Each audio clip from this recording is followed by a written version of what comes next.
என்னை பின்பற்றி வா. You follow me. என்னை பின்பற்றி. You follow me. ஜபத்தை கேட்கும் எங்கள் தேவா. 1 ராஜாக்கள் 19 அதிகாரம் 5 முதல் வரையுள்ள வசனத்தை நாம் வாசிக்க கேட்கலாம். ஒரு சூரை செடியின் கீழ் படுத்துக்கொண்டு நித்திரை பண்ணினான். அப்பொழுது ஒரு தூதன் அவனை தட்டி எழுப்பி, எழுந்திருந்து போஜனம் பண்ணு என்றான். அவன் விழித்து பார்க்கிற போது, இதோ தழலில் சுடப்பட்ட அடையும் ஒரு பாத்திரத்தில் தண்ணீரும் அவன் தலைமாட்டில் இருந்தது. அப்பொழுது அவன் புசித்து குடித்து திரும்ப படுத்து கொண்டான். கர்த்தருடைய தூதன் திரும்ப 2ஆம் தரம் வந்து அவனை தட்டி எழுப்பி, எழுந்திருந்து போஜனம் பண்ணு, நீ பண்ண வேண்டிய பிரயாணம் வெகு தூரம் என்றான். அப்பொழுது அவன் எழுந்திருந்து புசித்து குடித்து அந்த போஜனத்தின் பலத்தினால் 40 நாள் இரவு பகல் ஓரேப் என்னும் தேவனுடைய பர்வதம் மட்டும் நடந்து போனான். நாம் ஜெபிப்போம். பரிசுத்தமுள்ள நல்ல பிதாவே, உமக்கு ஸ்தோத்திரம். இந்த காலை நேரம் உமக்கு நன்றி செலுத்துகிறோம். இந்த நாளிலும் நீர் எங்களுக்கு கொடுத்த இந்த வேத வசனத்தினுடைய பகுதியை உங்களுடைய கரத்தில் ஒப்பு கொடுக்கிறோம். தேவரீர் எங்களுக்கு கிருபை செய்வீராக. இந்த நாளுக்குரிய சத்தத்தை நாங்கள் விளங்கி கொள்ள, நாங்கள் பெற்றுக்கொள்ள ஆவியானவர் எங்களுக்கு உதவி செய்வீராக. எங்களோடு கூட இருப்பீராக. இந்த நாளிலும் பேசும் இயேசுவின் நாமத்தில் பிதாவே, ஆமென். கர்த்தருடைய நாமம் மகிமைப்படுவதாக. இந்த சம்பவத்தை குறித்து நாம் வேதத்திலே கவனிக்கும்படியாய் நம்ம நன்றாய் தெரிந்திருக்கிற ஒரு சம்பவம் தான். எலியாவினுடைய நாட்களிலே நடந்த ஒரு சம்பவத்தை இன்றைக்கு அடிப்படையாய் வைத்து நாம் கவனிக்க போகிறோம். நம்முடைய பரிசுத்த வேதாகமம் எப்படிப்பட்டது என்று சொன்னால், கவனிங்க, நம்முடைய பரிசுத்த வேதாகமம் எப்படிப்பட்டது என்று சொன்னால், ஏதோ சில கதைகளை சிலர் சொல்லிவிட்டு போய் அந்த கதைகளை எழுதி தொகுத்து நமக்கு கொடுத்து, இந்த கதைகளிலே சில நல்ல நல்ல காரியங்கள் எல்லாம் இருக்கிறது, இதையெல்லாம் நம்முடைய வாழ்க்கையிலே நாம் அனுகூலப்படுத்தி கொள்ளலாம் என்று சொல்லப்படுகிற கதைகளின் புத்தகம் நம்முடைய வேதம் அல்ல. நம்முடைய வேதம் நடந்த சரித்திர புத்தகம். நடந்தவைகள், தேவன் இதற்கு முன்பாய் தம்முடைய பிள்ளைகளை கொண்டு நடத்தின காரியங்களை தான் இந்த வேதாகமத்திலே பார்க்கிறோம். உலகத்தினுடைய சிருஷ்டிப்பை பற்றியும் மனிதனுடைய சிருஷ்டிப்பை பற்றியும் இந்த உலகத்தில் உள்ள மற்ற எல்லா சிருஷ்டிப்பினுடைய காரியங்களை பற்றினதான எல்லா விவரங்களும் வேதத்திலே அடங்கியிருக்கிறது. எவைகளெல்லாம் இந்த உலகத்திலே காண்கிறோம், அவைகளெல்லாம் எப்படி வந்தது, எதன் மூலம் வந்தது, யாரை கொண்டு வந்தது என்கின்ற முழு சரித்திர விவரமும் நம்முடைய வேதாகமத்திலே நமக்கு கொடுக்கப்படுகிறது. நான் அடிக்கடி சொல்லுகிறபடி இந்த வேதாகமத்திலே சயின்ஸ் இருக்குது, மேக்ஸ் இருக்குது, சோஷியல் சயின்ஸ் இருக்குது, எல்லா விதமான பாட புத்தகத்தினுடைய எல்லா ஆரம்பங்களையும் அடக்கின ஒரு புத்தகம்தான் நம்முடைய பரிசுத்த வேதாகமமாய் இருக்கிறது. நீங்கள் ஆதி ஆகமத்தின் முழுவதுமாய் வாசிக்கும் பொழுது அது ஒரு பிதாக்களுடைய காலங்களிலே நடந்த சம்பவத்தை பற்றியும், யாத்திரை ஆகமம் முதல் யோசுவா புத்தகம் வரையிலும் நீங்கள் வாசிப்பீர்களானால் தம்முடைய ஜனங்களை வழி நடத்தின தலைவர்கள் என்று சொல்லப்படுகிற மோசேயை குறித்தும் யோசுவாவை குறித்தும் நாம் வாசிக்கிறோம். இது இல்லாமல் யோசுவாவிற்கு பின்பாக ஒரு 15 நியாயாதிபதிகள், சாமுவேலோடு சேர்த்து 15 நியாயாதிபதிகள் ஜனங்களை நியாயம் தீர்க்கும்படியாய் தேவன் அவர்களை அந்தந்த நாட்களுக்கு ஏற்றது போல எழுப்புகிறார். நியாயாதிபதிகள் காலம் முடிந்தவுடனே இந்த நியாயாதிபதிகளினுடைய கடைசி பகுதியாய் இருக்கிற சாமுவேலினுடைய பிள்ளைகள் ஒரு சரியான ஒரு வளர்ப்பிலே அவர்கள் இல்லாதபடியினாலே கர்த்தருக்கு விரோதமாய் அவர்கள் சில காரியங்களை செய்து பரிதானம் வாங்குகிறவர்களாய் இருந்தபடியினாலே ஜனங்கள் தங்களுக்கு ராஜா வேண்டும் என்று சொல்லி சாமுவேலிடத்திலே கேட்கிறார்கள். நீங்கள் இந்த சாமுவேலின் புத்தகத்தை நீங்கள் வாசிக்கும் பொழுது சாமுவேல் மிகுந்த ஒரு துக்கத்தோடு அவர் இருக்கிறார். அப்பொழுது ஆண்டவர் சொல்லுகிறார், நீ ராஜாவை ஏற்படுத்து, ஜனங்கள் கேட்கிறதை போலவே ஏற்படுத்து என்று சொல்லி சவுல், தாவீது, சாலமோன் என்று 3 ராஜாக்கள் எழும்பின பின்பு இந்த இஸ்ரவேல் ராஜ்யம் என்பது 2 பிரிவுகளாய் பிரிக்கிறது. வடக்கு ராஜ்யம் இஸ்ரவேல் என்றும் தெற்கு ராஜ்யம் யூதா என்றும் 2 பிரிவுகளாய் மாறுகிறது. வடக்கு ராஜ்யம் என்று சொல்லப்படுவது இஸ்ரவேலர்களுக்குள்ளே காணப்படுகிற 10 கோத்திரங்களிலே ஒவ்வொரு ராஜாக்கள் எழும்பினார்கள். தெற்கு ராஜ்யம் என்று சொல்லப்படுகிற யூதா கோத்திரத்திலே ஏறக்குறைய ஒரு 20 ராஜாக்கள், சிதேக்கியாவோடு 20 ராஜாக்கள் எழும்புகிறார்கள். இந்த ராஜாக்களுடைய காலத்திலே நடந்த ஒரு சம்பவத்தை தான் நாம் இந்த 1 ராஜாக்கள் 19ஆம் அதிகாரத்திலே நாம் வாசிக்கிறோம். இஸ்ரவேலிலே அகாப் என்று சொல்லப்படுகிற 7வது ராஜாவினுடைய காலம், யூதாவிலே 4வதாய் வந்த யோசபாத் ராஜாவினுடைய காலத்திலே தான் இந்த எலியா தீர்க்கதரிசி வாழ்ந்திருந்தார் என்பதை நாம் வேதத்திலே நாம் பார்க்கிறோம். உங்களுக்கு நாங்கள் ஒரு ஜெராக்ஸ் ஏற்கனவே கொடுத்துருப்பேன். அதில் எந்தெந்த காலங்களிலே எந்தெந்த தீர்க்கதரிசிகள் வாழ்ந்தார்கள் அப்படின்னு சொல்லி அதில் ஒரு விவரத்தோடு உங்களுக்கு ஒரு ஜெராக்ஸ் கொடுத்தது ஞாபகம் இருக்குதுங்களா? இந்த ராஜாக்களுடைய காலங்களாகிய அகாப்பினுடைய காலம் இஸ்ரவேலுடைய ராஜ்யங்களிலே மிகவும் மோசமான ஒரு காலமாய் எண்ணப்படுகிறது. ஏன் என்று சொன்னால், ஆகாப் விக்கிரகங்களும் விக்கிரக கோட்டைகளுமாய் கட்டின ஒரு மனுஷன். அவனுடைய மனைவியாகிய எசபேல் என்று சொல்லப்படுகிறவள் அநேக தீங்கான காரியங்களையும் வேசித்தனத்தை இஸ்ரவேலுக்குள்ளே பிரபலப்படுத்துகிறதான பாகாலுடைய தீர்க்கதரிசிகள் என்று சொல்லப்படுகிற பாகாலுடைய ஆராதனைகளை மிகவும் ஊக்கப்படுத்தின அல்லது தேசத்தை நாசப்படுத்தின கெடுத்த ஒருவர்கள் தான் இந்த ஆகாப் ராஜாவும் அவனுடைய மனைவியும் என்று சொல்லி வேதத்திலே நாம் வாசிக்கின்றோம். கர்த்தருடைய நாமம் மகிமைப்படுவதாக. இந்த மோசமான காலத்திலே, இந்த மோசம் நிறைந்த காலங்களிலே நீங்கள் பார்ப்பீர்களானால் இந்த இஸ்ரவேலருக்குள்ளே போய் தீர்க்க தரிசனம் சொல்றதுன்றது ரொம்ப கஷ்டமான காரியம். ஏன்னா உடனே அடிச்சிருவாங்க, உடனே அதற்கு விரோதமாக. யூதர்கள் ஆகிலும் கொஞ்சம் அந்த ஒழுங்கிற்குள்ளே இருந்தார்கள். நீங்க இஸ்ரவேலுக்கு தீர்க்க தரிசனம் சொன்னவர்கள் என்று சொன்னால் எலியா, எலிசா என்று சொல்லி சிலர் இருக்கிறார்கள். சரிங்களா? இது இல்லாதபடிக்கு நீங்க வேதத்திலே ஓசியா தீர்க்க தரிசன புத்தகத்தையும் ஆமோஸ் தீர்க்க தரிசன புத்தகத்தையும் வாசிப்பீர்களானால் இந்த ஓசியாவும் ஆமோஸும் இஸ்ரவேலருக்கு தீர்க்க தரிசனம் சொல்லும்படியாய் அழைக்கப்பட்டவர்களாம். அப்படி இஸ்ரவேலருக்கு தீர்க்க தரிசனம் சொல்லும்படியாய் போகும் பொழுது இஸ்ரவேலர் முரட்டாட்டமானவர்கள். ஏன்னா விக்கிரக ஆராதனையிலே மூழ்கி இருக்கிறவர்கள்.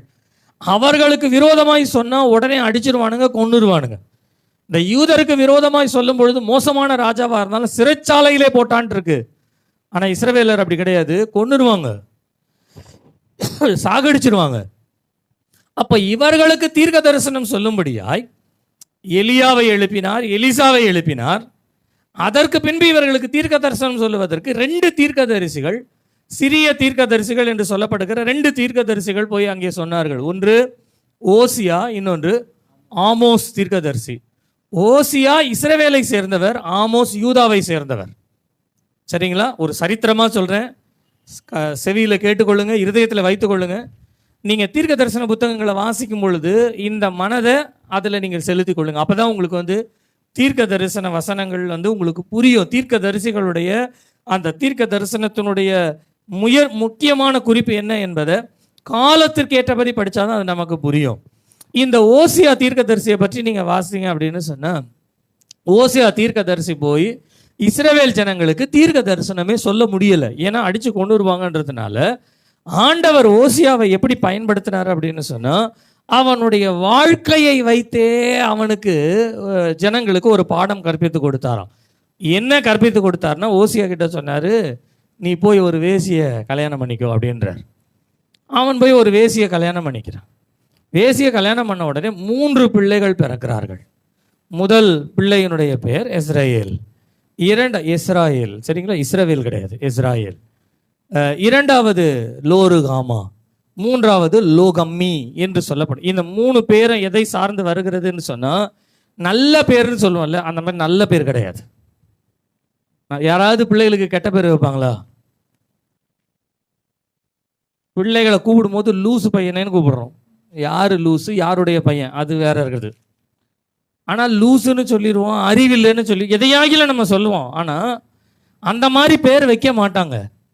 ஆனால் ஓசியாக ஆண்டவர் சொன்னார், நீ அப்படிப்பட்ட ஒரு பேரை வையின்றார். எஸ்ராயேல் அப்படின்னு சொன்னால் உங்களுக்கு ரத்தம் சிந்துகிற பிணங்கள் நிறைந்த இடத்தினுடைய பேர் தான் எஸ்ராயேல். சரிங்களா? ரத்தம் பணம் அப்படின்னு பேர் வைப்பாங்களா யாராவது? ஆனால் ஆண்டவர் வைக்க சொன்னார்.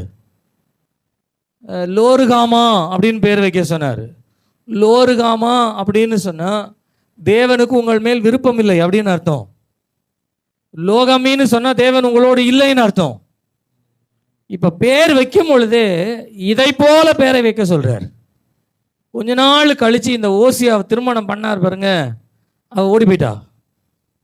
ஓடி போய் அவள் செய்ய தீங்க இன்னும் அதிகமாய் செய்து அவள் அகப்பட்ட பிறகு ஓசியா கிட்ட சொல்றாரு, நீ போய் அவளை கிரயம் செலுத்தி ஒரு அடிமையை வாங்குற மாதிரி வாங்கிட்டு வா அப்படின்றார். திரும்பமா போய் அவன் கிரயத்தை செலுத்தி ஒரு அடிமையை வாங்குற மாதிரி தான் மனைவியை திரும்பவுமா வாங்கிட்டு வந்தான். அப்போ அங்கே இருக்கிற இஸ்ரவேலெல்லாம் கேட்குறாங்க, நீ ஒரு தீர்க்கதரிசி, தீர்க்கதரிசியாக இருந்துட்டு இவளை எதுக்கு நீ கல்யாணம் பண்ண அப்படின்னு கேட்குறாங்க.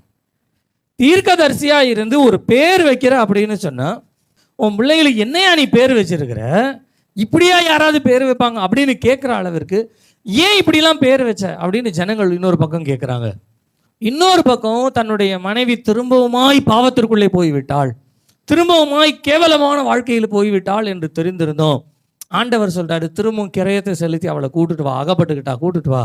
திரும்பவும் போய் கூட்டுட்டு வரும்பொழுது கேட்குறாங்க, எதுக்கு திரும்ப அவளை கூட்டுட்டு வந்த, நீ என்னையா பண்ற, உன் வாழ்க்கையை ஏன் இப்படிலாம் கேவலமான ஒரு வாழ்க்கை நடத்துற அப்படின்னு கேட்கும் பொழுது அப்பொழுது ஓசியா சொல்றாரு, ஆண்டவர் ஆகிய தேவனோ உங்களுடைய வாழ்க்கையை அப்படிதான் பார்க்குறாரு.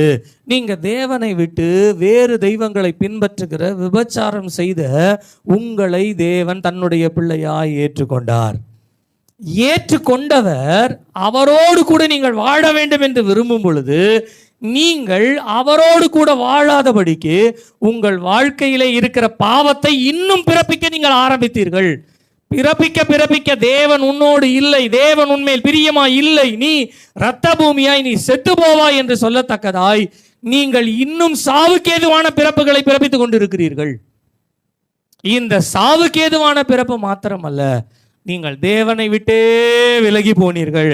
ஆனாலும் தேவன் உங்களை திரும்பவும் தன்னிடத்திலே சேர்த்து கொள்ள விரும்புகிறார் என்று தீர்க்க தரிசனம் சொல்லும்படியாய் தன் வாழ்க்கையையே கொடுத்து தீர்க்க தரிசனமாய் மாற்றினவர் யார் என்று சொன்னால், வாழ்க்கையை தீர்க்க தரிசனத்தை வாழ்க்கையாய் வாழ்ந்தவர் யார் என்று சொன்னால் ஓசியா தீர்க்கதரிசி. ஒரு அல்லேலூயா சொல்லுங்க பார்க்கலாம். சரிங்களா? இதுதான் பின்னணி. தூக்கத்தில் எழுப்பி கேட்டாலும் ஓசியா தீர்க்க தரிசன புத்தகத்தை பற்றி தெரியணும். சரிங்களா? எப்படி தேவன் தம்முடைய ஜனங்கள் பாவத்திலே இருக்கிறார்கள் என்று அறிந்திருந்தோம், அவர்களை சேர்த்துக்கொள்ள தன்னுடைய மனதாய் இருக்கிறேன், விருப்பமாய் இருக்கிறேன், உங்களை பாவங்களற கழுவி சுத்திகரித்து ஏற்றுக்கொள்ளுகிறேன் என்று சொன்னாரோ, அதை அப்படியே ஓசியாவினுடைய வாழ்க்கையிலே வாழ்க்கையாகவே தேவன் நடத்தி இஸ்ரவேலுக்கு தீர்க்க தரிசனமாய் அதை ஓசியா உரைக்கும்படியாய் செய்தார். இதுதான் ஓசியா தீர்க்க தரிசன புத்தகம். இதற்கு அடுத்தது ஆமோஸ் தீர்க்க தரிசன புத்தகத்தை குறித்து நீங்க வாசித்தீங்கன்னா, இந்த ஆமோஸ் தெற்கு ராஜ்யத்தை யூதாவை சேர்ந்தவர். இந்த யூதாவை சேர்ந்தவர் இஸ்ரவேலுக்கு போய் என்ன பண்றாரு, தீர்க்க தரிசனம் சொல்லுங்க அப்படின்னு ஆண்டவர் சொன்ன உடனே அவர் போய் தீர்க்க தரிசனம் சொல்றாரு.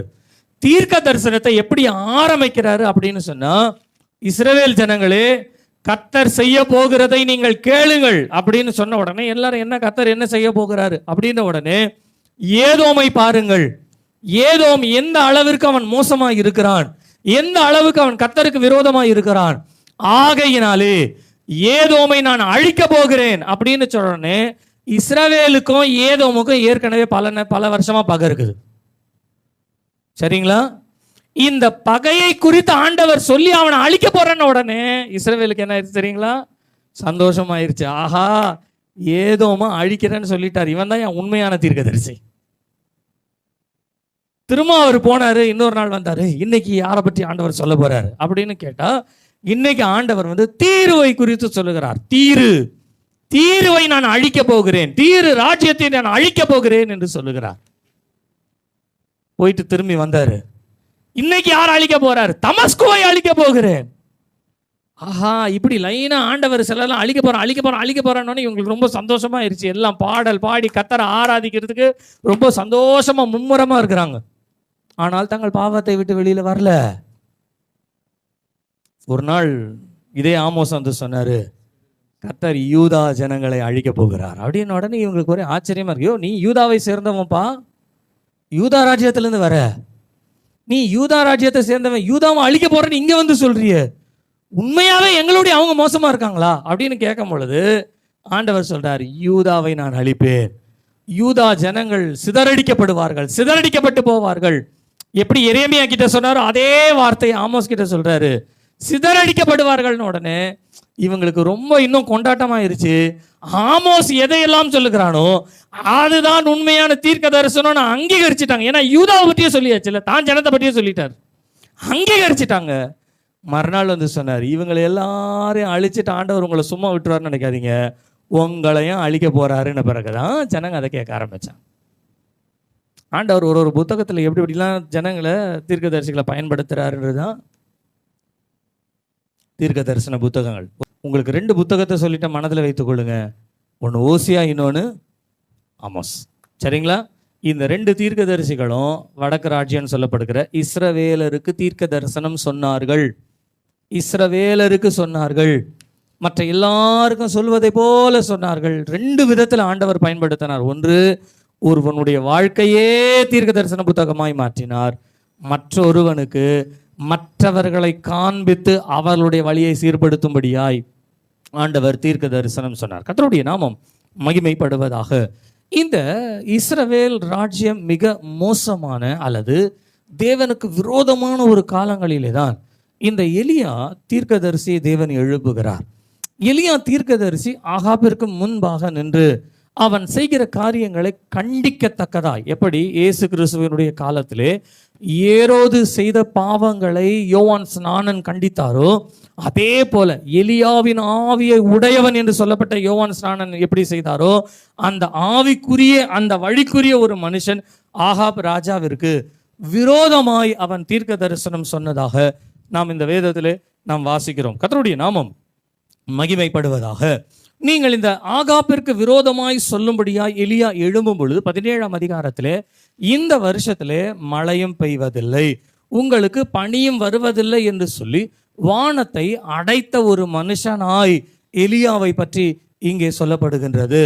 அதற்கு பின்பாக பாகால் தீர்க்கதரிசிகள் எல்லாரையும் கர்மேல் என்று சொல்லப்படுகிற கர்மேலுடைய பர்வதத்திலே, கர்மேலுடைய மலைகளிலே அவர்களை வரவழைத்து கர்த்தர் தேவனா அல்லது பாகால் தேவனா என்கின்ற ஒரு நிரூபணத்தை ஏற்படுத்தி பாகால் தீர்க்கதரிசிகள் எல்லாரையும் வெட்டி போட்டு அவர்களை அழித்து போட்ட ஒரு தீர்க்கதரிசி தான் இந்த எலியா தீர்க்கதரிசி.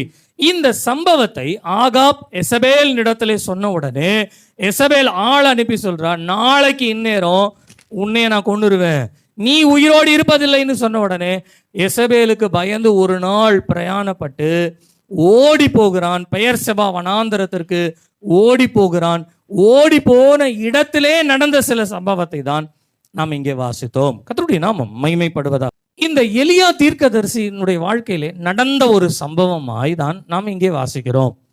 அவர் சோர்ந்து படுத்திருக்கின்ற நிலையிலே ஒரு தேவதூதன் வந்து அவனை தட்டி எழுப்பி, தழலிலே உனக்கு சுடப்பட்ட ஒரு அப்பமும் இருக்கிறது, தண்ணீர் இருக்கிறது, நீ அதை புசி என்று சொல்லும் பொழுது அவன் புசித்தான், படுத்தான், திரும்பவும் அவனை எழுப்பி புசி என்று சொன்னார், திரும்பவும் படுத்தான், திரும்பவும் எழுப்பி அவனை புசி என்று சொன்னார். அவன் 3 முறை சரியாய் அதை புசித்து முடித்த பின்பு வேதம் சொல்லுகிறது அவன் எழுந்து நடந்தான். நடந்தது கர்மேல் பர்வதம் மட்டும் அவன் நடந்து போனான் என்று சொன்னால் 40 நாட்கள் இரவும் பகலுமாய். நீங்கள் 8வது வசனத்தை வாசிப்பீர்கள், ரொம்ப அழகாக அதில் எழுதப்பட்டிருக்கிறது. அப்பொழுது அவன் எழுந்திருந்து புசித்து குடித்து அந்த போஜனத்தின் பலத்தினால் 40 நாள் இரவு பகல் ஒரே பெண்ணும் தேவ பர்வதம் மட்டுமாய் அவன் நடந்து போனான். கவனிங்க. ஒரு பெரிய சோதனையிலே சிக்குண்ட ஒரு மனுஷன், தேவனிடத்திலே தான் சாக வேண்டும் என்று ஜெபித்து கொண்டிருக்கிற ஒரு மனுஷன், இனிமேல் நான் வாழ்ந்து எனக்கு என்ன ஆண்டவரே இந்த உலகத்தில் இருக்கிறது, நான் மரித்தால் நல்லா இருக்கும், என்னை நீங்க எடுத்துக்கொள்ளுங்க என்று சொல்லத்தக்கதாய் ஒரு மனவேதனையோட சாவிற்கேதுவாய் ஜெபித்து கொண்டிருக்கிற, சாவை எதிர்நோக்கி ஜெபிக்கின்ற ஒரு மனுஷனாய் இருந்த அந்த மனுஷனை ஆண்டவர் பலப்படுத்தி அந்த பலத்தினாலே 40 நாள் நடக்க பண்ணி அவன் சேர முடியாத ஒரு இடத்திற்கு தேவன் பத்திரமாய் சேர பண்ணினான். அவன் தேவ பர்வதத்தை அடையும்படியாய் கர்த்தர் உதவி செய்தார். அல்லேலூயா, அல்லேலூயா. நீங்களும் நானும் தேவ பர்வதம் என்று சொல்லப்படுகிற பரலோக பர்வதத்தை நோக்கி, பரலோகத்தை நோக்கி, தேவனோடு வாழுகிற ஒரு வாழ்க்கையை நோக்கி ஓடுகிறோம். ஆனால் வழியிலே சில எதிர்மறையான எதிர்ப்பான காரியங்கள் வரும் பொழுது மரித்தால் நன்றாய் இருக்குமே, செத்து போனா நல்லா இருக்கும் அப்படின்னு ஜெபிக்காதவங்க இங்க யாருமே இருந்திருக்க மாட்டீங்கன்னு நினைக்கிறேன். நான் சாகட்டோன்னு ஜெபிக்கிறதுக்கு கூட கொஞ்சம் ஜென்டில் ஆண்டவரே என்னை எடுத்துக்கொள்ளும் போதும் அப்படின்னு ஜெபம் பண்ற ஜெபம் கூட நமக்கு இருக்கு. இந்த உலகத்திலே, இந்த உலகத்தினுடைய கஷ்டத்திலே, பாடுகளிலே அல்லது வேதனைகளிலே இதை சகிக்க முடியாமல், பொறுத்து கொள்ள முடியாமல், நம்முடைய ஜீவன் போனாலே நலமா இருக்கும் என்று ஜெபிக்கிற ஒரு ஜெபத்தில் இருந்த ஒரு மனுஷன். ஆனால் வேதம் சொல்லுகிறது, கர்த்தர் அவனை பலப்படுத்தி அவன் தேவ பர்வதத்தை அடையும்படியாக கர்த்தர் உதவி செய்தாராம். அல்லேலூயா, அல்லேலூயா. நம்ம கூட சில கஷ்டத்தின் மத்தியிலே, சில நெருக்கத்தின் மத்தியிலே, எதிர்ப்பின் மத்தியிலே நம்ம வந்து உட்கார்ந்துருக்கோம். எசபேலை போல அநியாயமாய் நம்மேல் பழி சொல்லி, எசபேலை போல தேவனுக்கு விரோதமான காரியங்கள் செய்கிறவர்கள், நமக்கு விரோதமாக எழும்புகிற, நம்மை கவிழ்த்து போடும்படியாக எழும்புகிற அநேக காரியங்கள் இந்த நாட்களிலே நமக்கு உண்டு. ஆனால் எந்த தேவ பர்வதத்தை அடைவதற்காக தேவன் நம்மை அழைத்தாரோ அந்த பர்வதத்தை அடைவதற்கு தேவன் ஒரு பலத்தை உண்டு பண்ணுகிறாராம். இந்த பலத்தினாலே அவன் 40 நாளை கடந்து 40 நாள் இரவும் பகலும் நடந்து போய் சேர்ந்தான் என்று சொல்லப்படுகிறது. கர்த்தருடைய நாமம் மகிமைப்படுவதாக. நம்முடைய ஓட்டத்திலும் இன்றைக்கு இருக்கிற வரையிலும் சொல்லுகிறேன், இன்றைக்கு அநேக விதமான எதிர்ப்புகள், சூழ்ச்சிகள் எல்லாம் நாம் சந்தித்து வந்தாலும் தேவன் நமக்கு ஒரு பலத்தை கொடுக்கும்படியாய் விரும்புகிறார். அன்றைக்கு எலியாவிற்கு தேவன் ஒரு அப்பத்தை கொடுத்து அதை புசித்த அந்த அப்பத்தின் பலத்தினாலே அவன் நடந்ததை போல நமக்கும் ஆண்டவர் மாதத்திற்கு ஒரு முறை தம்முடைய சரீரமாகிய அப்பத்தை ஆண்டவர் கொடுக்கிறார். அல்லேலூயா, அல்லேலூயா. நான் இன்றைக்கு சொல்லுகிறேன், எசபேலா இருந்தாலும், ஆகாப்பா இருந்தாலும், இஸ்ரவேல் ஜனங்களாய் இருந்தாலும், யாராய் இருந்தாலும் சரி, அவர்களை வீழ்த்தி ஜெயம் கொண்டு தேவ பர்வதத்தை, தேவ சமூகத்தை அடைவதற்கு தேவனே கொடுத்த ஒரு பலன் நமக்குள்ளே இருக்கிறது. என்னவென்று சொன்னால் அவருடைய சரீரமாகிய அப்பம். அல்லேலூயா, அல்லேலூயா. ஒரு நாள் இயேசு கிறிஸ்து அப்பத்தை எடுத்து அதை ஆசீர்வதித்து அதை பிட்டு தம்முடைய சீஷர்களுக்கு கொடுத்து சொன்னார், இந்த அப்பம் என்னுடைய சரீரமாய் இருக்கிறது. நான் வருமளவு நீங்கள் தேவ பர்வதம் என்று சொல்லப்படுகிற என்னுடைய சமூகத்தை சேரும் அளவு இதை நீங்கள் பின்பற்றி வாருங்கள். ஏன் என்று சொன்னால் இந்த உலகத்திலே உங்களுக்கு இருக்கிற எல்லா விதமான வழிகளிலே நீங்கள் சரியாய் ஜெயமாய் நடக்க வேண்டும் என்று சொன்னால் உங்களுக்கும் எனக்கும் தேவையானது தேவனுடைய சரீரமாகிய அப்பம். அல்லேலூயா, அல்லேலூயா. நான் எல்லா சந்தோஷத்தோடு சொல்லுகிறேன், நீங்கள் சபையிலே உண்மையாய் திருவிருந்து எடுக்கிறவர்களாய் இருப்பீர்களானால் நீங்கள் கடந்து போகிற பாதை எப்படிப்பட்ட பாதையாய் இருந்தாலும், எவ்வளவு பலன் நிறைந்தவர்கள் வந்தாலும் அதை மேற்கொள்ளுகிற ஒரு பலத்தை கர்த்தர் உங்களுக்கும் எனக்கும் கொடுத்திருக்கிறார். கரங்களை உயர்த்தி ஒரு அல்லேலூயா சொல்லுங்க, நல்ல சத்தமா சொல்லுங்க. எவ்வளவு பெரிய சத்துரு வந்தாலும் சரி, எவ்வளவு பெரிய கிரியைகள் இருந்தாலும் சரி, நான் சொல்லுகிறேன், மந்திரங்கள், சூனியங்கள், பில்லி சூனியங்களாய் இருந்த எவைகளாய் இருந்தாலும் சரி, அவைகளை பார்க்கிலும் பலனை கர்த்தர் நமக்கு கொடுத்திருக்கிறார். அவருடைய சரீரமே நமக்குள் பலனாய் இருக்கிறது. அல்லேலூயா, அல்லேலூயா, அல்லேலூயா. இந்த பலத்தை வைத்து எலியா 40 நாள் இரவும் பகலும் நடந்தாராம். நீங்கள் வேதத்திலே 40 நாள் அப்படின்றத 40 என்பதை நீங்கள் வாசிக்கும் பொழுது 40 நாள் 40 வருஷம் என்று சொல்லி நிறைய வேதத்திலே 40 சம்பந்தப்பட்ட காரியங்கள் எல்லாவற்றையும் நம்ம பார்ப்போம். சரி, வேதத்தில் நிறைய 40 நாள் 40 நாள்னு சொன்னாலே நம்ம டக்குன்னு ஐடென்டிஃபை பண்ணுறது என்ன அப்படின்னா உபவாச நாட்கள். சரிங்களா? உபவாச நாட்களை நம்ம 40ன்னு சொன்னாலே நமக்கு இது ஞாபகம் வருது. இஸ்ரவேல் ஜனங்களை 40 வருடம் ஆண்டவர் வனாந்தரத்திலே வழி நடத்தி வந்த பாதைகள். இப்படி வேதத்திலே நிறைய 40 நாட்களை பற்றி சொல்லப்படுகிறது. நல்லா கவனிங்க. ஒரு பக்கத்திலே எசபேல், ஆகாப் என்று சொல்லப்படுகிற ஒரு ராஜ்யமே எலியாவிற்கு விரோதமாக இருக்கிறது. இந்த ராஜ்யத்தினுடைய விரோதம் இல்லாதபடிக்கு இதற்கு மேல் இவர் தாண்டி செல்ல வேண்டிய ஒரு 40 நாள் பிரயாணம் இருக்கிறது. நீங்க இந்த எலியாவை பற்றி நீங்கள் வாசிக்கும் பொழுது ஏறக்குறைய கர்மேல் அப்படின்ற பர்வதம் மேல இருக்குது. இந்த கர்மேல்ல இருந்து கீழே இஸ்ராயேல் இருக்கு.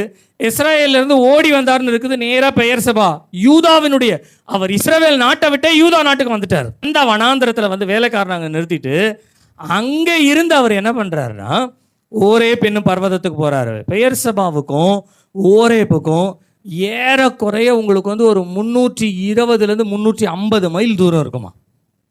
இரவும் பகலும் 40 நாள் இந்த பெயர்சபா வனாந்தரத்தை பற்றி நம்ம வாசிக்கிறோம்னா அதில் நிறைய விதமான கஷ்டமான பாதைகள் பாடுகள் நிறைந்த பாதைகளை குறித்து சொல்லப்படுகிறது. நீங்க யோசித்து பாருங்களேன், ஒரு பக்கத்துல ராஜ்யம் எதிராகி இருக்கிறது, இன்னொரு பக்கத்துல அவன் போக வேண்டிய பாதை, நடந்து போக வேண்டிய பாதையினுடைய கஷ்டம் அதிகமா இருக்கிறது. ஆனால் வேதம் சொல்லுகிறது அவன் கடந்து நடக்க முடியாத ஒரு தூரத்தை, நடக்க முடியாத ஒரு பாதையை தேவன் அப்பத்தை கொடுத்து அதன் பலத்தினாலே கர்த்தர் அவனை நடக்க பண்ணினாராம். அல்லேலூயா சொல்லுவோமா? நல்ல கரங்களை உயர்த்தி ஒரு அல்லேலூயா சொல்லுவோமா? அல்லேலூயா, அல்லேலூயா, அல்லேலூயா. இந்த நாளிலும் கர்த்தர் நம்மோடு கூட பேசுவாராக. நீங்கள் கடக்க முடியாத ஒரு பாதையை கடக்க பண்ணுவதற்காக தேவன் உங்களுக்குள்ளே தம்முடைய சரீரமாகிய அப்பத்தை வைத்திருக்கிறார். விசுவாசிக்கிறீங்களா? நீங்க நான் நடக்க முடியாது, நான் போக முடியாது, நான் ஜெயிக்க முடியாது, நான் நிற்க முடியாது, எப்படிப்பட்ட பாதைகளாக இருந்தாலும் வேதம் சொல்லுகிறது அவைகளின் வழியிலே உங்களை ஜெயமாய் நடத்துவதற்கு தேவன் உங்களுக்குள்ளே தம்முடைய சரீரமாகிய அப்பத்தை கொடுத்திருக்கிறார். இன்றைக்கு எல்லா பயபக்தியோடு சந்தோஷத்தோடு சொல்லுகிறேன், நீங்கள் நடக்க வேண்டிய பாதையிலே உங்களுக்கு பலனை கொடுப்பதற்காக உங்களுக்குள்ளே தேவன் தம்முடைய சரீரத்தை வைத்திருக்கிறபடியினாலே நீங்கள் அல்ல, உங்களுக்கு கொடுக்கப்பட்ட திருவிருந்து அந்த சரீரமாகிய அவருடைய அந்த அப்பமாகிய அவருடைய சரீரமே உங்களை நடத்த வேண்டிய பாதையில் இனி ஜெயமாய் நடத்த வல்லமை உள்ளதா இருக்கிறது. அல்லேலூயா, அல்லேலூயா. இன்னைய டேட் எழுதி வச்சுக்கோங்க. இன்னைய டேட்ல இருந்து ஆண்டவருடைய வருகை தாமதிக்குமானால், ஒருவேளை நம்முடைய மரணம் சம்பவிக்குமானால், எந்த காரியம் அவர் வந்தாலும் சரி அல்லது நம்ம போனாலும் சரி, இது ரெண்டு எது நடந்தாலும் கர்த்தரிடத்தில் நம்ம சேருகிற ஒரே பாதை தான். இந்த நாளிலிருந்து அந்த பாதையிலே போய் நாம் சேருகிற வரையிலும் நான் நடக்கிற எல்லா வழிகளிலும் கர்த்தர் நம்மை பலத்தோடு நடத்த வல்லவராய் இருக்கிறார். அல்லேலூயா, அல்லேலூயா, அல்லேலூயா. நான் வேதத்தை வாசிக்கும் பொழுது இந்த எலியா 40 நாள் இரவும் பகலும் என்று வரும் பொழுது இந்த 40 என்று சொல்லப்படுகிறது நம்முடைய வழிகளிலே ஏற்படுகின்ற சில சூழ்நிலைகளுக்கு நமக்குள்ளே உண்டாக்குகிற சில பலன் என்ன என்பதை குறித்து நான் கடந்த நாளிலே நான் வாசித்தேன். ஒரு 15 நிமிஷம் 10 நிமிஷம் தான் இன்னும் இருக்குது டைம். ஆகையினாலே நான் உங்களுக்கு ஒரு முதலாவது குறிப்பினுடைய ஒரு ஆரம்பத்திற்குள்ளே நாம் போகலாமே. நான் 3 காரியங்களை உங்களுக்கு நான் சொல்லுகிறேன். 3 காரியங்களை தேவன் நமக்காய் இன்றைக்கு முன்வைத்திருக்கிறார். நீங்களும் நானும் எடுக்கிற திருவிருந்திலே நமக்குள்ளே தேவன் உண்டாக்குகிற ஒரு பலன் என்ன என்று சொல்லி ஒரு 3 விதமான பலன்கள் நாம் நடந்து போகிற பாதையிலே கிடைக்க பெறத்தக்கதாய் தேவன் வைத்திருக்கிற 3 பலன்களை நான் உங்களுக்கு சொல்லுகிறேன். முதலாவதாக திருப்தியினுடைய பலனை தேவன் நமக்கு கொடுக்கிறவராய் இருக்கிறார். இந்த எலியா கடந்து சென்ற ஒரு பாதையிலே திருப்தி என்கின்ற ஒரு பலனை தேவன் கொடுத்தார். இரண்டாவது, அவன் போக வேண்டிய பாதையினுடைய திட்டம் கர்த்தருடைய கரத்திலே இருக்கிறது என்கின்ற ஒரு பலனை ஆண்டவர் எலியாவிற்கு கொடுத்தார். மூன்றாவது, அவனுக்கு எந்தெந்த காரியங்களை வழியிலே போதிக்க வேண்டுமோ அவைகளை எல்லாவற்றையும் திருஷ்டாங்கப்படுத்துகின்ற ஒரு பலத்தை ஆண்டவர் அவனுக்கு கொடுத்தார். நான் திரும்பமாய் சொல்லுகிறேனே, திருப்தி, சாட்டிஸ்ஃபேக்ஷன் இன் ஹிஸ் வே. இரண்டாவது, திட்டம், ஸ்பெசிஃபிகேஷன் இன் ஹிஸ் வே. மூன்றாவது, திருஷ்டாங்கப்படுத்துதல், எஸ்டாப்ளிஷ்மெண்ட் அல்லது ஸ்டாப்ளிஷ்மெண்ட் இன் ஹிஸ் வே. அவனுடைய வழியிலே ஒரு திருப்தியை கொடுத்தார். அவனுடைய வழியிலே சில திட்டங்களை தேவன் அவனுக்கு கொடுத்தார். அவனுடைய வழியிலே ஆண்டவர் எந்த காரியத்தை திருஷ்டாங்கப்படுத்த வேண்டுமோ இந்த திருஷ்டாங்கம், திட்டங்கள், திருப்தி என்பது 40 என்று சொல்லப்படுகிற 40 என்கின்ற ஒரு இடத்திலே அடங்குகிறதை நான் கடந்த நாளிலே வேதத்திலே நான் வாசித்து பார்த்தேன். முதலாவது ஒரு காரியத்தினுடைய ஆரம்பத்தை மாத்திரம் நான் உங்களுக்கு சொல்லுகிறேன். இதை குறித்ததான விளக்கங்களை நாம் தொடர்ந்து இந்த வருகிற வாரங்களிலே நாம் கவனிப்போம். நீங்கள் 19ஆம் அதிகாரம் 8வது வசனத்தை வாசிப்பீர்களானால், அப்பொழுது அவன் எழுந்து புசித்து குடித்து அந்த போஜனத்தின் பலத்தினால் 40 நாள் இரவும் பகலும் ஒரே என்னும் தேவ பர்வதம் மட்டும் நடந்து போனான் என்று சொல்லப்படுகிறது. அப்படியானால் ஒரு 40 நாள் என்று சொல்லும் பொழுது அந்த வனாந்தர பாதையிலே ஓரேபினுடைய மலைக்கு நடந்து போகிறார். இந்த நடந்து போகிற வழி என்று சொல்லும் பொழுது வேதத்திலே நாம் கவனிக்கிறோம், அநேக கருகளான குறுகளான அல்லது நாம் கடக்க முடியாத இருள் நிறைந்த, சோகம் நிறைந்த, சோதனை நிறைந்த, ஆபத்துக்கள் நிறைந்த இப்படிப்பட்ட ஒரு பாதையிலே எலியா நடந்து போகிறார். வேதம் சொல்லுகிறது, அவன் நடந்து போகத்தக்கதாய் எந்த சூழ்நிலைகள் வந்தாலும் அந்த சூழ்நிலையை ஜெயிக்கத்தக்கதான ஒரு பலத்தோடு ஆண்டவர் நடத்தினார். அல்லேலூயா, அல்லேலூயா. நான் இப்படி சொல்லுகிறேனே, வனாந்திரம் நடத்தினார். இந்த வனாந்திரம் என்று சொன்ன உடனே நமக்கு ஞாபகம் வரும், இஸ்ரவேல் ஜனங்களை 40 வருஷம் வனாந்திரத்திலே நடத்தினார். இந்த 40 வருஷம் எப்படி நடத்தினார் தெரியுங்களா? அவர்கள் அப்பத்திற்கு குறைவில்லாதபடிக்கு கர்த்தர் அவர்களை நடத்தினாராம். அல்லேலூயா, அல்லேலூயா, அல்லேலூயா. நீங்கள் வேதத்தை வாசிக்கும் பொழுது யாத்திராகமம் 16ஆம் அதிகாரத்தினுடைய கடைசி வசனத்திலும், நீங்க இதை தாண்டி உபாகமம் யோசுவாவில் வாசிக்கும் பொழுது கூட இந்த இஸ்ரவேல் ஜனங்கள் எப்பொழுது அவர்களுக்கு வாக்குத்தத்தம் பண்ணின தேசத்தை அவர்கள் அடைந்தார்களோ அது வரையிலும் 40 வருஷம் ஆண்டவர் அவர்களுக்கு வனாந்தரத்திலே வானத்திலிருந்து அப்பத்தை கொடுத்து அவர்களை திருப்தியாக்கினாராம். அப்ப எது கிடைக்காது, எது சாத்தியமில்லை, எது நமக்கு எந்த விதத்திலும் நமக்கு அகப்படாது என்று இருக்கிறதோ அதே இடத்துல ஆண்டவர் நாம் நினைப்பதற்கும் வேண்டிக் கொள்வதற்கும் அதிகமான ஒரு திருப்தியை ஆண்டவர் கொடுக்கிறவராய் இருக்கிறார். அல்லேலூயா, அல்லேலூயா. நமக்கு நன்றாய் தெரியும், ஆண்டவராக இயேசு கிறிஸ்துவுடைய காலத்திலே அவர் வனாந்திரத்திலே இருக்கிறார் என்று ஜனங்கள் கேள்விப்பட்ட உடனே வனாந்திரத்திற்கு போகிறார்கள். போனவர்களுடைய எண்ணிக்கை எப்படி சொல்லப்படுதுன்னு சொன்னா, புருஷர்கள் மாத்திரம் 5000 பேர். புருஷர்கள் மாத்திரம், மனைவிமார்கள், பிள்ளைகள் எல்லாம் நீங்க சேர்த்தீங்கன்னா ஏறக்குறைய உங்களுக்கு குறைஞ்சபட்சம், அதாவது மினிமம் நாம் 2 நமக்கு 1 அல்லது நமக்கு 2 அப்படின்ற ஒரு பிரின்சிபல்ல வாழ்ந்தா கூட 25,000 பேர். ஆனால் ஒரு புத்தகத்தில் இப்படியே எழுதப்பட்டிருக்கிறது, ஏறக்குறைய 52,000 பேர் சாப்பிட்டார்களாம். 52,000 பேர் என்று ஒரு புத்தகத்தில் குறிப்பு சொல்லப்படுகிறது. எங்கே சாப்பிட்டார்கள் அப்படின்னு சொன்னா, வனாந்தரத்திலே. இந்த வனாந்தரத்திலே எதுவும் இல்லை என்பதை ஜனங்கள் அறிவார்கள். நீ வனாந்தரத்துக்கு போற ஆகையினாலே உன் கையிலே நீ ஆகாரம் கொண்டு போ என்று சொல்லத்தக்கதாய் ஜனங்களுக்கு வனாந்தரத்தை பற்றின ஒரு அறிவு உண்டு. அவர்கள் ஆகாரத்தை கொண்டு வந்தார்கள். ஆனாலும் 3 நாள் ஆன பின்பு ஆகாரம் இல்லை என்பதை இயேசு கிறிஸ்துவும் அறிந்தபடியினாலே அந்த வனாந்தரத்திலே அவர்களை போஷிக்கும்படியாய் 5 அப்பமும் 2 மீன்களையும் வந்த ஜனங்கள் எல்லாரும் சாப்பிட்டு திருப்தி அடைந்து மீதம் எடுத்தார்கள். எங்கே என்று சொன்னால் வனாந்தரத்திலே. கவனிங்க, இன்றைக்கு நாம் இருக்கிற நிலைமையை பற்றி, வனாந்தரத்தை பற்றி இன்றைக்கு அநேகருக்கு கவலை உண்டு. அநேகருக்கு அடிக்கடி இந்த வனாந்தர பாதையை பற்றி ஒரு பயம் உண்டு. இதை நாம் எப்படி கடந்து போவோம், இதை நாம் எப்படி மேற்கொள்ளுவோம், இதிலிருந்து நாம் எப்படி விடுபடுவோம், ஒரு வனாந்தர பாதையிலே சிக்குண்டவர்களாய் வந்துவிட்டோம் என்று சொல்லி நீங்கள் வனாந்தர பாதையில் நிற்கிறவர்களாய் இருப்பீர்களானால் உங்களுக்குள்ளே தேவன் ஒரு பலத்தை கொடுத்திருக்கிறார் என்பதை இந்த காலை நேரத்தில் தேவன் உங்களுக்கு ஞாபகப்படுத்த விரும்புகிறார். நீங்கள் தேவ சமூகத்திலே பெற்ற அவருடைய சரீரமாகிய அந்த அப்பமானது உங்களுக்குள்ளே, அந்த சரீரமாகிய அந்த அப்பமானது உங்களுக்குள்ளே இந்த வனாந்தரத்தை கடக்கத்தக்கதான ஒரு பலத்தை உண்டாக்குகிறதா இருக்கிறது. அல்லேலூயா, அல்லேலூயா, அல்லேலூயா, அல்லேலூயா. என கருமையான கர்த்தருடைய பிள்ளைகளே, நீங்கள் வனாந்தரத்தை வேதத்திலே கடந்து வந்தவருடைய வாழ்க்கையெல்லாம் நீங்க பார்த்தீங்கன்னு சொன்ன யாக்கோபவை குறித்து நாம் சொல்லலாம். ஆதியாகமம் 28ஆம் அதிகாரத்திலே யாக்கோபு வனாந்தரத்தை கடந்து வரும்படியாய் அவர் வனாந்தரத்தை கடந்து போகிறார். பாதாம் அராம் என்று சொல்லப்படுகின்ற தன்னுடைய மாமன் இருக்கின்ற அந்த ஊருக்கு அவர் கடந்து போகும் பொழுது வனாந்தர பாதையிலே அவர் போகிற வழியிலே சூரியன் அஸ்தமித்தபடியினாலே வேதம் சொல்லுகிறது, அவர் ஒரு கல்லை எடுத்து தன் தலையின் மேல் வைத்து அந்த இடத்திலே தொடர்ந்து இனிமேல் நடக்க முடியாது என்கின்ற ஒரு இருள் வந்தவுடனே அவர் தன்னுடைய பிரயாணத்தை நிறுத்தி தங்கினார்.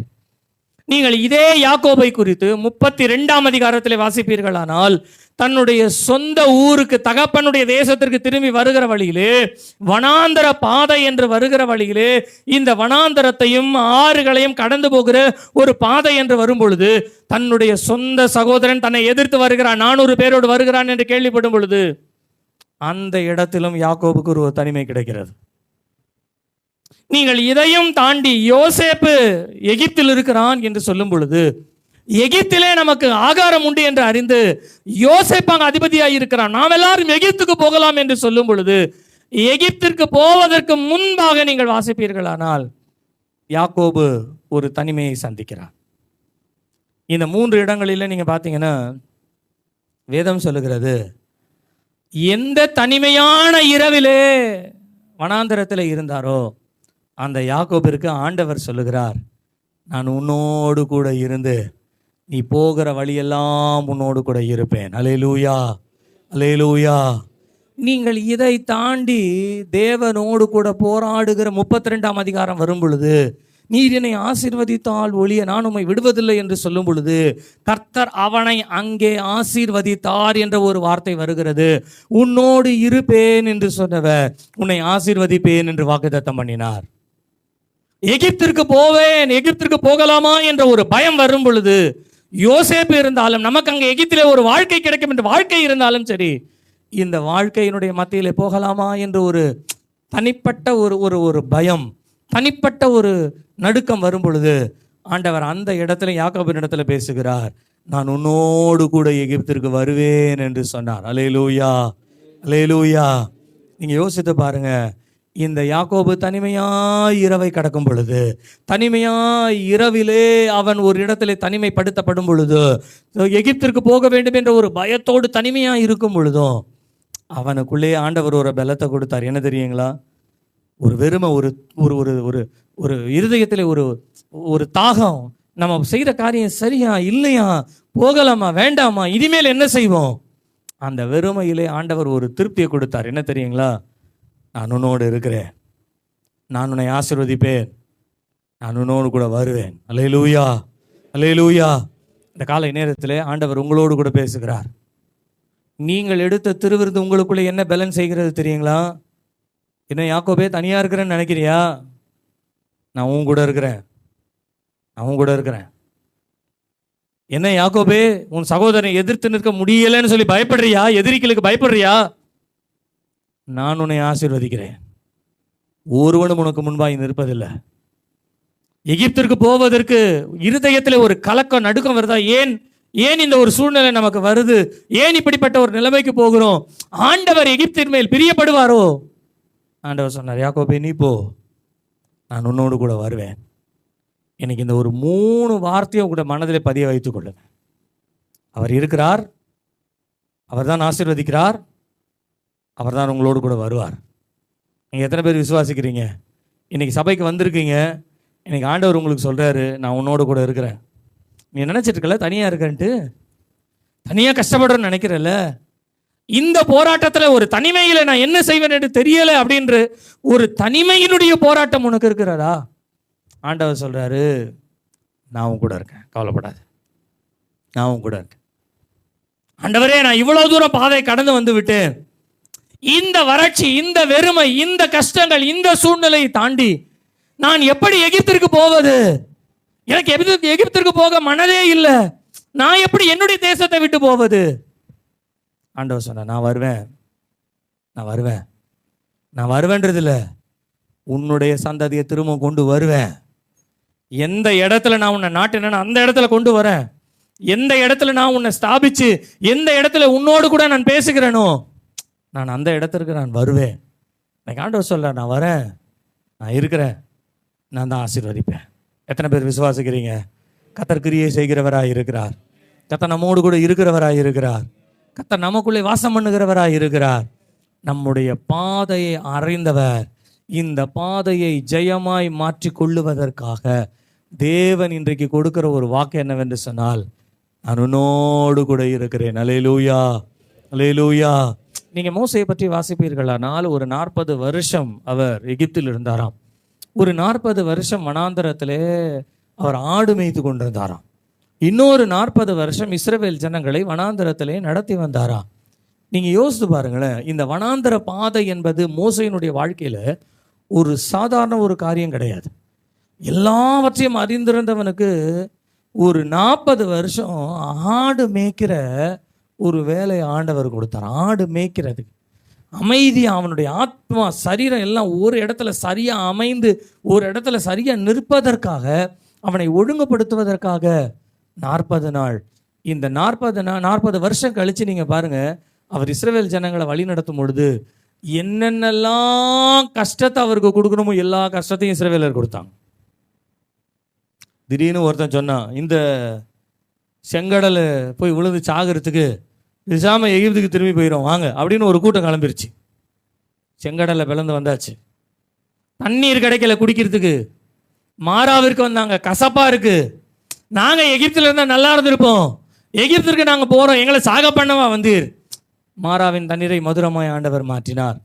அங்கிருந்து ஆண்டவர் என்ன பண்ணார், அவர்களை அடுத்த இடத்திற்கு கொண்டு போகிறார். எங்களுக்கு சாப்பிடுறதுக்கு ஒன்றுமே இல்லை, நாங்களெல்லாம் பசியினால் வனாந்திரத்திலே சாக வேண்டுமா? மன்னாவை ஆண்டவர் கொடுத்தார். எத்தனை துன்பங்கள், எத்தனை வார்த்தைகள், எத்தனை நிந்தைகள், இவை எல்லாவற்றிற்கும் மேலாய் சொல்லுகிறேன், தன்னோடு பிறந்த ஆரோன மிரியாம கூட ஒரு நாள் மோசைக்கு விரோதமாய் நின்றார்கள். மோசே ஆண்டவருடைய பாதத்தில் தான் போய் விழுந்தாராம் அந்த வனாந்திரத்தில். அப்போ ஆண்டவர் சொன்னார், நீங்கள் நினைக்கிற மாதிரி மோசே ஒரு சாதாரண தீர்க்கதரிசி கிடையாது.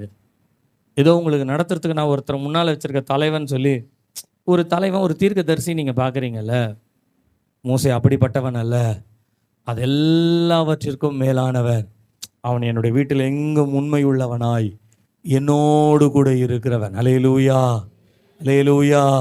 நீங்கள் யோசித்து பாருங்களேன், ஆண்டவர் இறங்கி பேசுகிறாரு, மோசே எங்க உண்மை உள்ளவன், முகமுகமாய் அவன் இடத்துல பேசுகிறேன்னு ஆண்டவரே வந்து இறங்கி பேசுகிறான்னா, அதை காட்டிலும் மோசையினுடைய வாழ்க்கையில் வேறு என்ன திருப்தி இருக்கும் சொல்லுங்கள்? இன்றைக்கி நமக்குன்னு பேசுகிறதுக்கு ஆள் இல்லை உலகத்தில்ல. அதனால் எதிர்க்கிறவர்களும் பேசுகிறவர்களும் நிந்திக்கிறவர்களும் அவமானப்படுத்துகிறவர்களும் இந்த உலகத்தில் அதிகம். நமக்காக பேசுகிறதுக்கு, நம்முடைய சார்பில் நிற்கிறதுக்கு, நமக்கென்று துணை நிற்பதற்கு இந்த உலகத்தில் யாருமே இல்லாமல் இருக்கலாம். இந்த காலை நேரத்தில் கர்த்தர் சொல்கிறாரு, அவன் என்னோடு கூட பேசுகிறவன். அல்லேலூயா, அல்லேலூயா. உங்களை சொந்தம் பாராட்டுற ஒருத்தர் இருக்கிறாருங்க இந்த உலகத்தில், ஆண்டவர். அவரை தவிர மற்ற சொந்தம் எல்லாம் டூப்ளிகேட்டு. இன்னைக்கு உங்ககிட்ட வராத சொந்தம் நாளை காலையில் பாருங்கள், உங்களுக்கு 2 கோடி ரூபாய் லாட்டரியில் அடிச்சிருச்சுன்னா அவன் விட தேடி வரும். எதுக்குன்னு சொன்னால் வாழ்த்துதல் சொல்கிறேன்ற பேரில் கொஞ்சம் ஏதாவது கிடைக்குமா அப்படின்ற மாதிரி ஐடியா பண்ணிட்டு வருவாங்க. நம்ம அடி பறந்த மனசோட கொஞ்சம் பேசுவோமே, இந்த 2 கோடி ரூபா வச்சு நான் என்ன பண்ண போகிறேன், நமக்கு அதெல்லாம் தேவையில்லை, யாராவது கஷ்டப்படுறவங்க இருந்தால் நம்ம கொடுப்போம் அப்படின்னு சொன்ன உடனே வந்தவன் முகம் என்னன்னா அப்படியே சுருக்கமாயிரும். என்ன ஒரு மாதிரியா இருக்க, கொஞ்சம் கஷ்டம் எனக்கும் இருக்குது. அதுக்காக தான் வருவானுங்க, அதுதான் வருவாங்க. நீ யோபு புத்தகத்தை வாசித்து பாருங்க. யோபு சரீரத்தில் வியாதிப்பட்டு, சரீரத்தில் வேதனைப்பட்டு, வேலைக்காரன் கூட அவரை வந்து கண்டுக்கலையாம். எப்பா கொஞ்சம் தண்ணி கொடுப்பான்னு கேட்குறாரு, அந்த வேலைக்காரன் வந்து கண்டுக்காம போயிடறானா. திரும்பி வரும்போது கேட்டிருப்பாரு, எப்பா உங்ககிட்ட கேட்டிங்களா, எனக்கு கேட்கல, இருங்க எடுத்துன்னு வந்து தரேன். கிட்ட வர்றதுக்கே நாற்றம் எடுக்கிறதுனால கிட்ட வர்றதுக்கு அஞ்சிட்டு கேட்காத மாதிரியா வேலைக்காரன் போகிறான். அப்போ சொந்தக்காரன் கதை என்ன வருது? மாதம் மாதம் சம்பளம் வாங்குற வேலைக்காரனே இந்த கதை. அப்போ சொந்தக்காரன் என்ன கதையில் இருப்பான்? ஒருத்தனை வரல. வேதம் சொல்லுகிறது, யோபு இருந்த முன்னிலைமையை பார்க்கிலும் கர்த்தர் பின்னிலைமை இரட்டத்தனையாய் ஆசீர்வதிச்சார்னு ஆசீர்வாதம் வந்த உடனே அவனுடைய சகோதரர்கள் எல்லாரும் அவனை தேடி வந்தார்களாம். இது வரைக்கும் எங்கேயா போனீங்க நீங்க எல்லாரும்? எங்க நம்ம போயிட்டோன்னா யோபு ஏதாவது கேட்க போறான்றதுக்காகவே.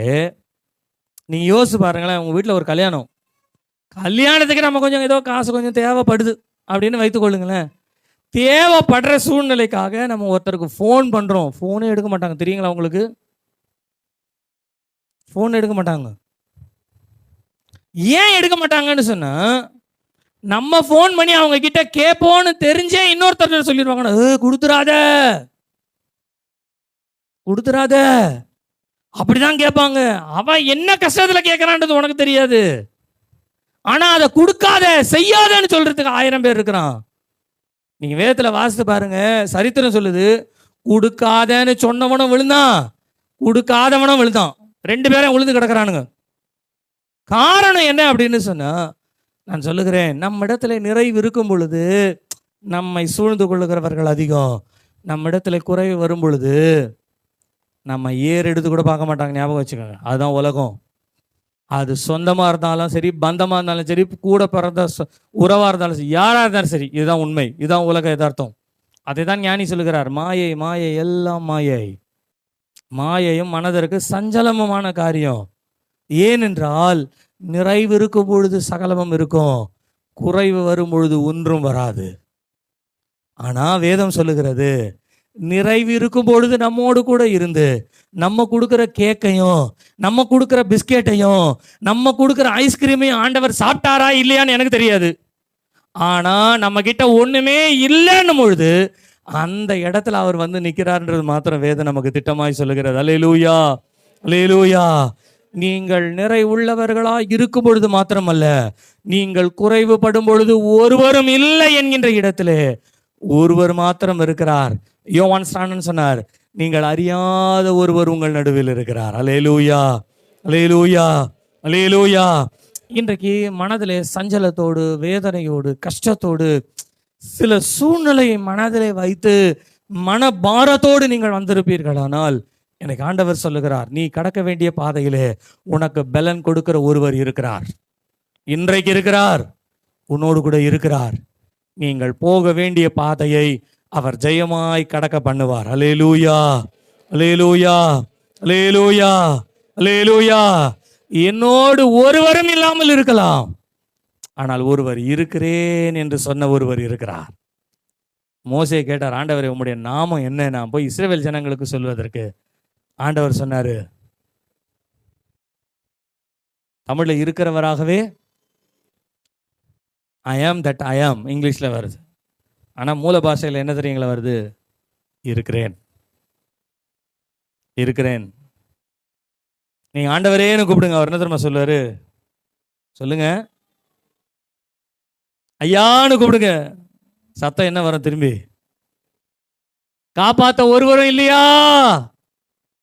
சொல்லுங்க, என்ன சத்தம் வரும்? எனக்காக யாருமே இல்லையா? ஒரு சத்தம் வரும், இருக்கிறேன், இருக்கிறேன். நம்முடைய ஆண்டவர் இருக்கிறேன் என்று சொல்லி நம்மோடு இருக்கிறவர். ஆனால் உலகம் இருக்கிறேன் என்று சொல்லி என்றைக்கு நம்மை விட்டு போகும் என்று தெரியாத நிலைமையிலே நாம் இருக்கிறோம். இந்த காலை நேரத்தில் கர்த்தர் நம்மை பலப்படுத்துவாராக. நீங்களும் நானும் பெறுகிற திருவிருந்து என்னவென்று சொன்னால், இருக்கிறேன் என்று பொய் உரையாத ஒரு தேவன் என்று சொல்லப்படுகிறது. இருக்கிறேன்னா அவர் இருக்கிறார். அல்லேலூயா சொல்லுங்க, அல்லேலூயா, அல்லேலூயா. அவர் மாத்திரம் இல்லைன்னா நம்ம பண்ண தப்புக்கு எப்போ செத்து போயிருப்போம். என்னைக்கும் ஆண்டவர் நம்மளை வீழ்த்தியிருப்பார் தெரியுங்களா? இருக்கிறாரு, இரக்கமா இருக்கிறாரு. அந்த இரக்கத்தை பெற்றுக்கொள்வதற்கு நாம் தேவ சமூகத்தை அடைவோம். நாம் தனிமையாய் இருப்பதல்ல, தனிமையாய் இருக்கிறேன் என்று சொல்வதல்ல, இன்றைக்கு என்னோடு கூட ஒருவர் இருக்கிறார் என்ற சந்தோஷத்தோடு போயிட்டு வாங்க. அடுத்த வாரத்தில் இந்த செய்தியை நாம் தொடர்ந்து நாம் கவனிப்போம். எல்லாரும் எழுப்பி நிற்போமா? எல்லாரும் எழுப்பி நின்று தேவ சமூகத்தில் நம்மை ஒப்பு கொடுப்போம். ஒரே ஒரு வார்த்தை சொல்லுவோமே, இருக்கிறேன். ஆத்துமாவே கர்த்தரை ஸ்தோத்தரி, என் முழு உள்ளமே அவருடைய பரிசுத்த நாமத்தை ஸ்தோத்தரி. என் ஆத்துமாவே கர்த்தரை ஸ்தோத்தரி, கர்த்தர் செய்த சகல உபகாரங்களையும் மறவாதே. ஆமே, ஆமே. நம்முடைய கர்த்தராகிய இயேசு கிறிஸ்துவினுடைய கிருபையும் பிதாவாகிய தேவனுடைய அன்பும் பரிசுத்த ஆவியானுடைய ஐக்கியமும் சிநேகமும் நம் அனைவரோடும் சகல பரிசுத்தவான்களோடு கூட கர்த்தருடைய வருகை மட்டும் இருப்பதாக. ஆமேன், ஆமேன். அல்லேலூயா, அல்லேலூயா, அல்லேலூயா. கர்த்தருக்கு ஸ்தோத்திரம். கர்த்தர் உங்களை ஆசீர்வதிப்பாராக, உங்களோடு கூட இருப்பாராக. ஆமேன், ஆமேன். Praise the Lord. என்னை பின்பற்றி வா. You follow me. என்னை பின்பற்றி You follow me. ஜெபத்தை கேட்கும் எங்கள் தேவா.